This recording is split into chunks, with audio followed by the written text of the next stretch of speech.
Mysuru DCC bank ಎಲೆಕ್ಷನ್ಗೆ ಸಂಬಂಧಪಟ್ಟ ಹಾಗೆ ಜೆಡಿಎಸ್ ಗೆದ್ದಿದ್ದು 2 ಕ್ಷೇತ್ರ ಮಾತ್ರ.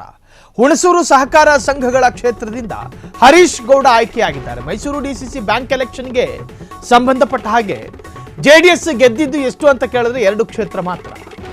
2 ಕ್ಷೇತ್ರ ಮಾತ್ರ ಜೆಡಿಎಸ್ ಗೆದ್ದಿದ್ದು. ಹುಣಸೂರು ಸಹಕಾರ ಸಂಘಗಳ ಕ್ಷೇತ್ರದಿಂದ ಹರೀಶ್ ಗೌಡ ಆಯ್ಕೆಯಾಗಿದ್ದಾರೆ. ಹರೀಶ್ ಗೌಡ ಸೆಲೆಕ್ಟೆಡ್. ಶಾಸಕ ಜಿಡಿ ಹರೀಶ್ ಗೌಡಗೆ 10 ಮತದಿಂದ ಗೆಲುವು ಸಿಕ್ಕಿದೆ. ಹರೀಶ್ ಗೌಡಗೆ ಅಭಿನಂದನೆ ಸಲ್ಲಿಸಿದ ಜೆಡಿಎಸ್ ಅಭಿನಂದನೆಯನ್ನು ಸಲ್ಲಿಸಿದ್ದಾರೆ. ವಾಮ ಮಾರ್ಗದಲ್ಲಿ ಚುನಾವಣೆ ನಡೆಸಿದೆ ಎಂದು ಕಾಂಗ್ರೆಸ್ ವಿರುದ್ಧ ಆಕ್ರೋಶ.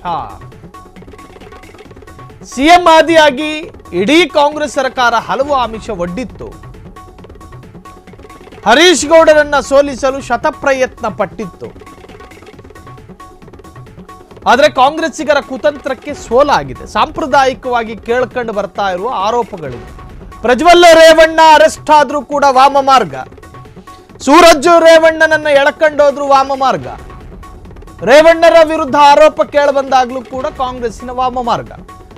ಜೆಡಿಎಸ್ನ ಸಾಂಪ್ರದಾಯಿಕ ಆರೋಪಗಳ ಪೈಕಿ ಇದು ಅತ್ಯಂತ ಪ್ರಮುಖವಾಗಿತ್ತು.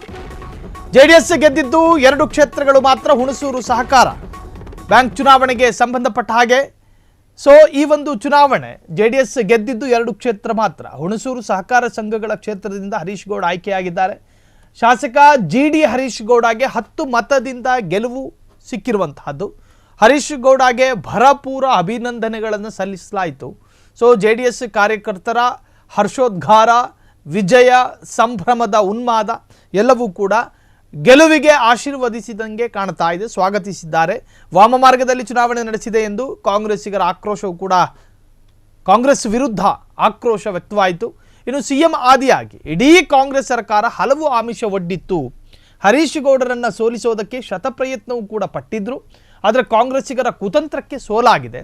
ಹರೀಶ್ ಗೌಡ ಜನಪರ ಸೇವೆಯೇ ಅವರ ಕೈ ಹಿಡಿದಿದೆ ಎಂದು ಜೆಡಿಎಸ್ ತನ್ನ ಗೆಲುವಿನ ಅಭ್ಯರ್ಥಿಯ ಪರ ಸಂಭ್ರಮವನ್ನು ವ್ಯಕ್ತಪಡಿಸಿದ್ದಾರೆ.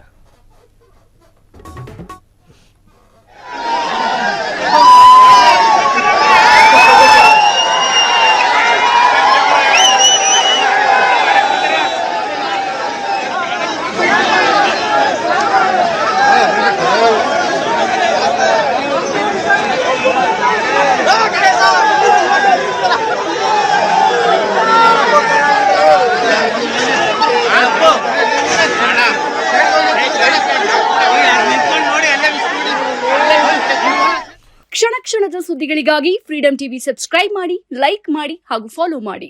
ಹೊಸ ಸುದ್ದಿಗಳ ನೋಟಿಫಿಕೇಶನ್ಗಾಗಿ ಬೆಲ್ ಐಕಾನ್ ಮೇಲೆ ಕ್ಲಿಕ್ ಮಾಡಿ.